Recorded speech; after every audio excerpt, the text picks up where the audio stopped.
Ya,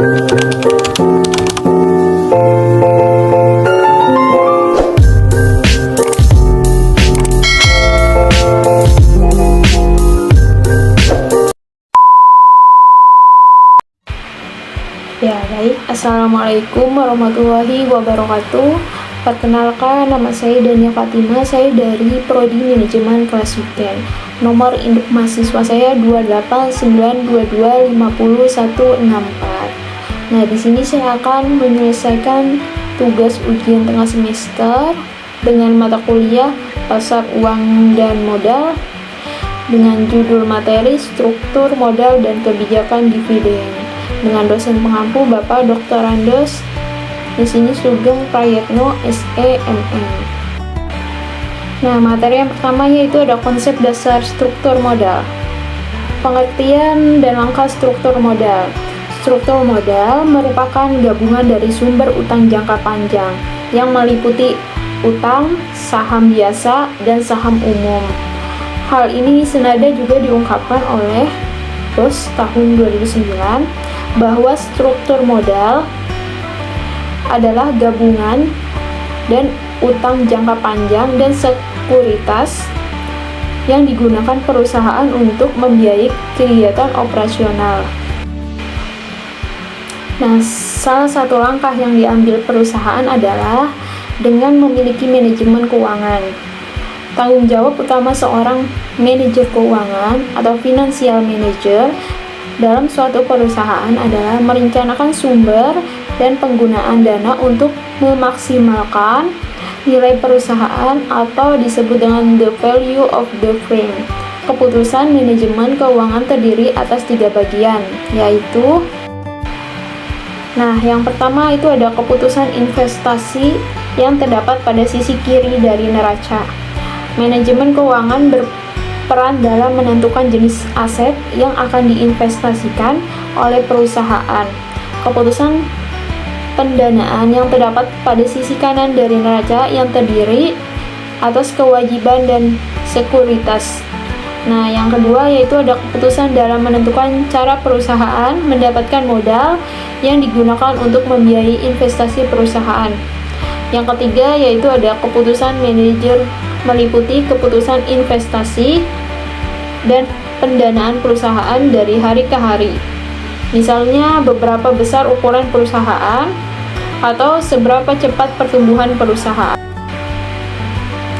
Nah, dengan demikian, manajemen keuangan dapat memastikan bahwa perusahaan didanai dengan biaya modal paling rendah dan investoris yakin mereka menanamkan uangnya di pasar modal dengan adanya jaminan hasil maksimal pada tingkat risiko yang paling kecil, serta membuat kebijakan publik dalam membuat peraturan dan pajak yang meningkatkan output secara keseluruhan dengan tingkat risiko terkecil. Nah, yang kedua yaitu ada sumber-sumber pendanaan. Sumber utama dan dana yang dapat digunakan untuk melaksanakan kegiatan perusahaan yaitu sebagai berikut. Yang pertama ada dana dalam perusahaan atau sumber dana internal. Dana yang berasal dari dalam perusahaan adalah dana yang berbentuk atau dihasilkan di dalam perusahaan, terdiri atas berbagai jenis, antara lain ada keuntungan yang ditahan, lalu ada penyusutan, lalu ada saham pemilik. Nah, lalu yang kedua itu ada dana dari luar perusahaan atau sumber dana eksternal. Dana yang berasal dari luar perusahaan terdiri atas 2 golongan, yaitu ada yang pertama sumber dana jangka pendek yang diperoleh dari kredit dagang, kredit bank, dan surat-surat berharga dan lain-lain. Lalu yang kedua yaitu ada sumber dana jangka panjang yang diperoleh dari berbagai sumber, antara lain yaitu pinjaman obligasi. Pinjaman obligasi adalah pinjaman jangka waktu yang panjang. Jadi, debitur mengeluarkan surat-surat pengakuan utang yang mempunyai nilai nominal tertentu. Salah satu sumber dana jangka panjang adalah pinjaman hipotek, yaitu pinjaman jangka panjang. Kreditor diberi hak hipotek terhadap suatu barang. Nah, lalu yang ketiga yaitu ada komposisi modal kerja. Struktur modal setiap perusahaan berbeda satu sama lain.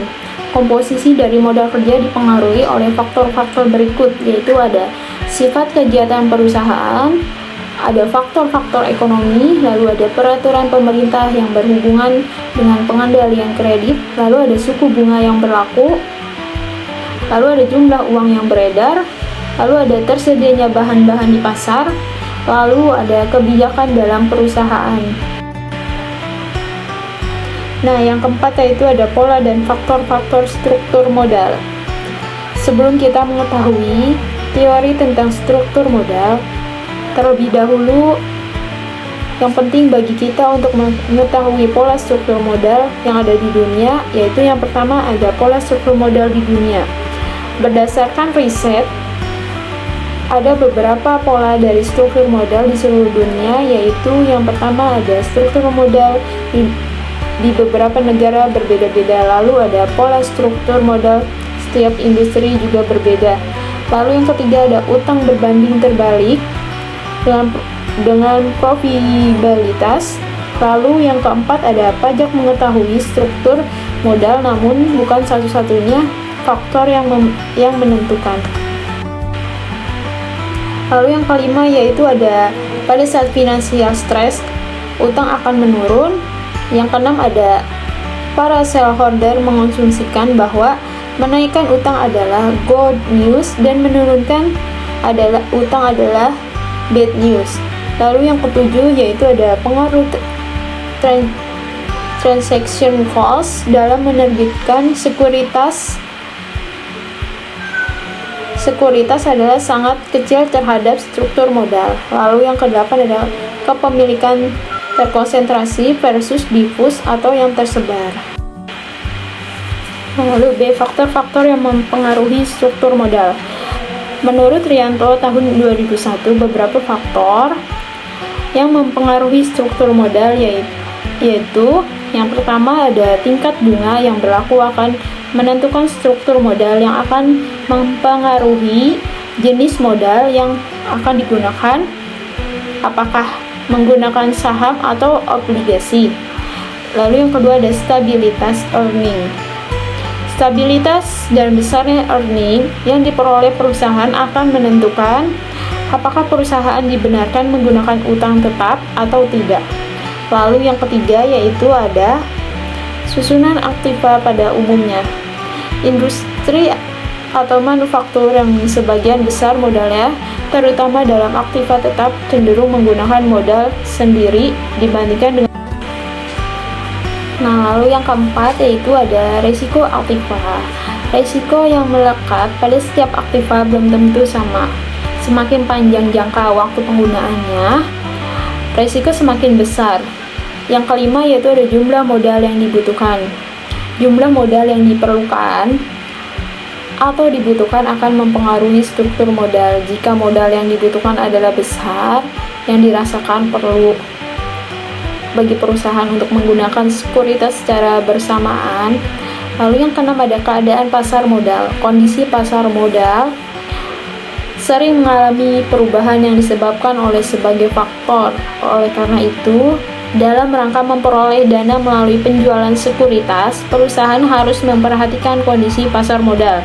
Lalu yang ketujuh ada sifat manajemen. Manajemen yang dioptimis akan masa depan perusahaan.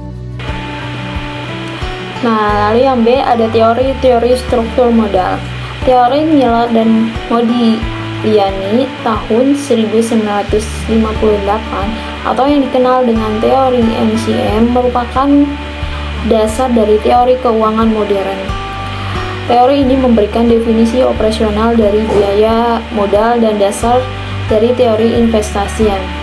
Operational definition of the cost, capital, and work the theory of investment yang secara eksplicit mengakui ketidakpastian dan memberikan dukungan sebagai dasar prinsip memaksimalisasi nilai pasar. Dengan kata lain, teori MCM ini mencoba menjelaskan hubungan antara struktur modal dan nilai perusahaan.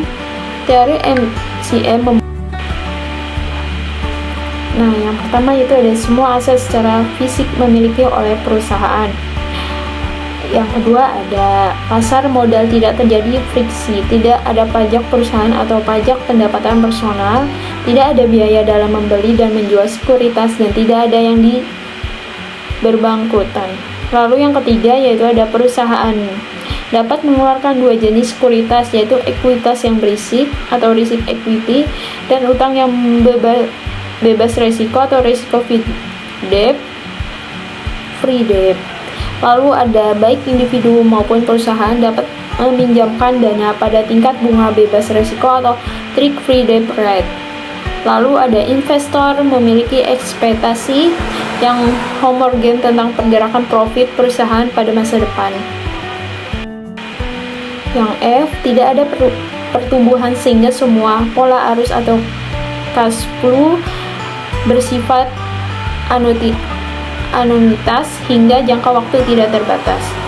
Teori M&M memiliki dua proposisi. Proposisi dari teori M&M ini mengasumsikan bahwa perusahaan satu yang berasal dari kelas C diharapkan akan memperoleh pendapatan operasional net operating income setiap periode kondisi pada masa yang akan datang dapat diprediksi. Kita akan memberikan notasi nilai pasar dari utang atau debit sebagai D dan nilai ekuitas SI dan nilai atau total dari sekuritas yang beredar sebagai V, sehingga V sama dengan SI ditambah DI sama dengan NOI atau PK. Nah, lalu ada proposisi 2 atau MIN mengatakan required return utang adalah, tetapi walaupun ada peningkatan biaya ekuitas, hal tersebut tidak akan mengubah biaya rata-rata modal karena proporsi utang juga akan meningkat apabila biaya rata-rata modal berubah sebagai dampak keputusan struktur modal. Adanya konsep per bit rate akan mengembalikan biaya rata-rata modal ke seimbangan. Dengan mengasumsikan sebagai expected return, tingkat ekuitas perusahaan adalah fungsi linear dari rasio utang terhadap ekuitas atau KJ sama dengan PC tambah PC dikurang R sama dengan DI atau SI. Nah, lalu yang kedua ada pecking order hypothesis. Teori ini dikembangkan oleh Stewart Myers. Ada 4 asumsi dari teori ini, yaitu sebagai berikut. Yang pertama ada kebijakan dividen. Manajer akan berusaha menjaga tingkat pembayaran dividen yang konstan dan tidak akan menurunkan dividen sebagai bentuk respon terhadap fluktuasi laba sekarang yang bersifat sementara. Lalu yang kedua yaitu ada perusahaan lebih menyukai pendanaan internal. Laba ditahan dan penyusunan dibandingkan dengan pendanaan eksternal seperti utang dan saham. Lalu yang ketiga yaitu ada jika harus memperoleh pendanaan eksternal, perusahaan akan memilih dari pendanaan saham yang paling aman terlebih dahulu. Lalu yang terakhir ada jika harus menggunakan pendanaan eksternal yang lebih banyak, perusahaan akan memilih dengan menggunakan utang. Lalu yaitu ada teori signaling.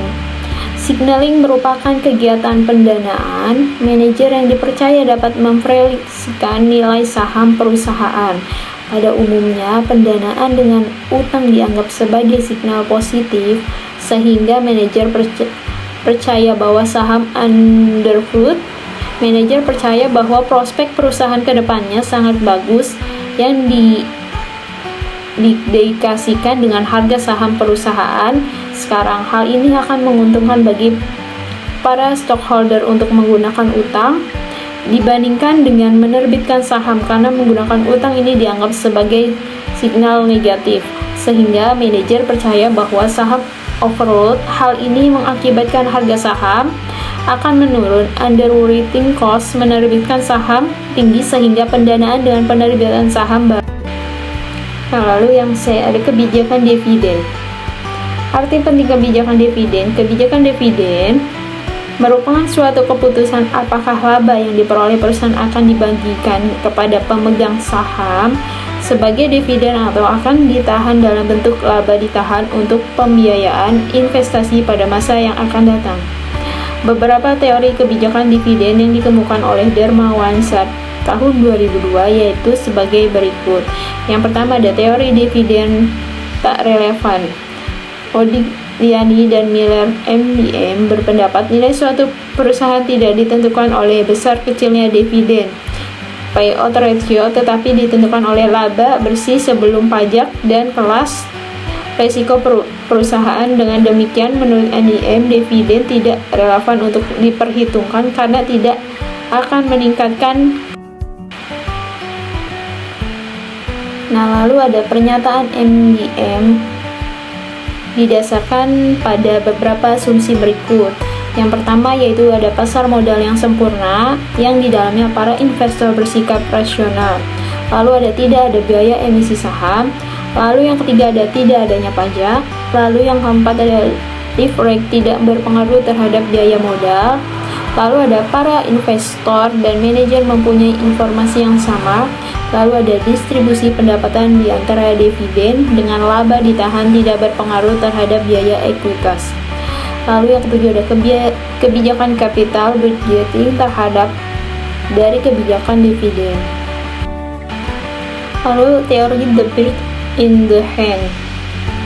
Gordon dan Lehner menyatakan bahwa biaya modal sendiri perusahaan akan naik jika dividen payout rendah. Hal ini disebabkan investor lebih suka menerima dividen daripada capital gains. Menuntut mereka investor memandang dividennya lebih pasti daripada capital gains. Perlu diingat bahwa dilihat dari investor, biaya modal sendirian laba ditahan adalah tingkat keuntungan dari dividen yield ditambah keuntungan dari capital gains. Pada umumnya, pemilik saham lebih menyukai pembayaran dividen saat ini daripada menundanya untuk direalisasikan dalam bentuk capital gains nanti. Nah, lalu ada teori signaling hipertensi. Teori ini menyatakan bahwa kenaikan dividen sering diikuti dengan kenaikan harga saham. Terhadap bukti empiris bahwa jika ada kenaikan dividen sering diikuti dengan kenaikan harga saham. Sebaliknya, penurunan dividen pada umumnya menyebabkan harga saham turun. Fenomena ini dapat dianggap sebagai bukti bahwa para investor lebih menyukai dividen daripada capital gains. Akan tetapi, M&M berpendapat bahwa suatu kenaikan dividen yang di atas biasanya merupakan suatu sinyal kepada para investor bahwa manajemen perusahaan meramalkan penghasilan yang baik dividen masa mendatang. Sebaliknya, suatu penurunan dividen akan kenaikan dividen yang di bawah kenaikan normal biasanya diyakini investor sebagai suatu sinyal. Nah, lalu yaitu ada teori clientele effect. Teori ini menyatakan bahwa kelompok clientele pemegang saham yaitu berbeda akan memiliki preferensi yang berbeda terhadap kebijakan dividen perusahaan. Kelompok pemegang saham akan membutuhkan penghasilan pada saat ini lebih menyukai suatu dividen payout ratio yang tinggi. Sebaliknya, kelompok pemegang saham yang tidak begitu membutuhkan uang saat lebih senang jika perusahaan menahan sebagian besar laba bersih perusahaan. Nah, lalu yang kedua ada bentuk-bentuk kebijakan dividen. Yang pertama ada kebijakan pemberian dividen stabil. Kebijakan pemberian dividen yang stabil artinya dividen akan diberikan secara tetap per lembaran untuk jangka waktu tertentu walaupun laba yang diperoleh perusahaan fluktuasi. Kebijakan pemberian dividen yang stabil ini banyak dilakukan oleh perusahaan karena beberapa alasan, yaitu ada meningkatkan harga saham sebab dividen yang stabil dan dapat diprediksi dan dianggap mempunyai risiko yang kecil. Lalu yang kedua yaitu memberikan kesan kepada para investor bahwa perusahaan mempunyai prospek yang baik pada masa yang akan datang. Lalu yang ketiga yaitu menarik investor yang memanfaatkan dividen untuk keperluan konsumsi sebab selalu melalui dibayarkan. Nah, lalu yang B, kebijakan dividen yang meningkat. Dengan kebijakan ini, perusahaan akan membayarkan dividen kepada pemegang saham dengan jumlah yang selalu meningkat dengan pertumbuhan yang stabil. Yang C, ada kebijakan dividen dengan rasio yang konstan. Kebijakan ini memberikan dividen yang besarnya mengikuti besar laba yang diperoleh perusahaan. Semakin besar laba yang diperoleh, semakin besar dividen yang dibayarkan. Demikian pula, sebaliknya semakin kecil laba, semakin kecil pula dividen yang dibayarkan. Dasar yang digunakan sering disebut dividen payout ratio. Yang D yaitu ada kebijakan pemberian dividen reguler yang rendah ditambahkan ekstra pemberian dividen. Dengan cara ini ditunjukkan agar perusahaan menentukan jumlah pembayaran dividen per lembaran yang dibagikan kecil, kemudian ditambahkan dengan dividen apabila keuntungannya mencapai jumlah tertentu. Yang tiga, lalu ada faktor-faktor yang mempengaruhi kebijakan dividen. Faktor-faktor yang mempengaruhi kebijakan dividen adalah sebagai berikut. Yang pertama, ada kebutuhan dana bagi perusahaan.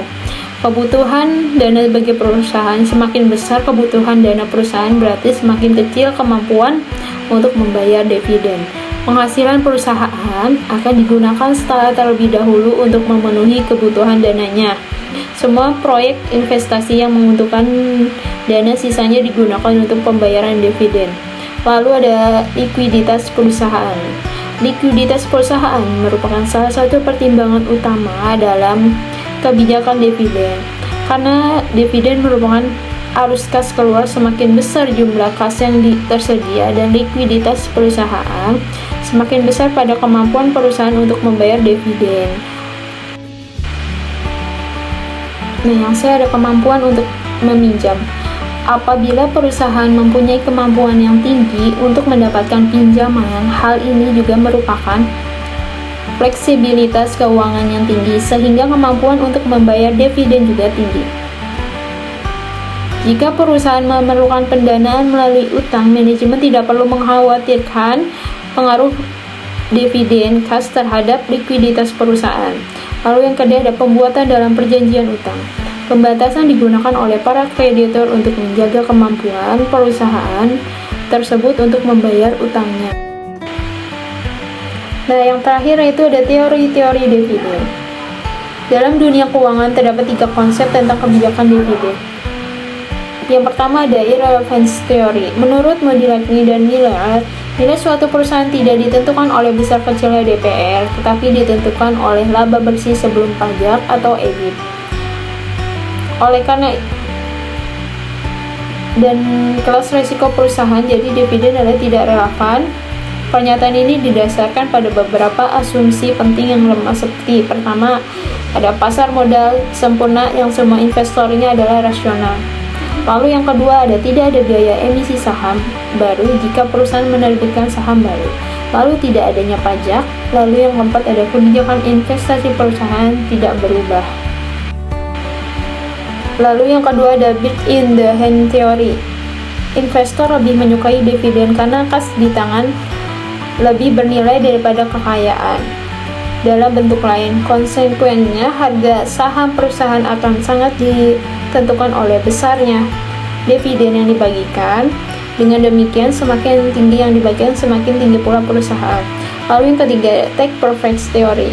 Teori ini diajukan oleh Lee Silbers dan Ramaswamy. Setiap perusahaan akan memiliki kebijakan dividen yang berbeda, dan hal ini tersebut sesuai dengan teori dividen yang diyakini masing-masing. Jika manajemen percaya bahwa teori dividen tidak relevan dari MWM adalah benar, perusahaan tidak perlu memerlukan beberapa besar dividen yang harus dibagi. Ya, cukup sekian presentasi yang saya sampaikan. Kurang lebihnya mohon maaf. Wassalamualaikum warahmatullahi wabarakatuh.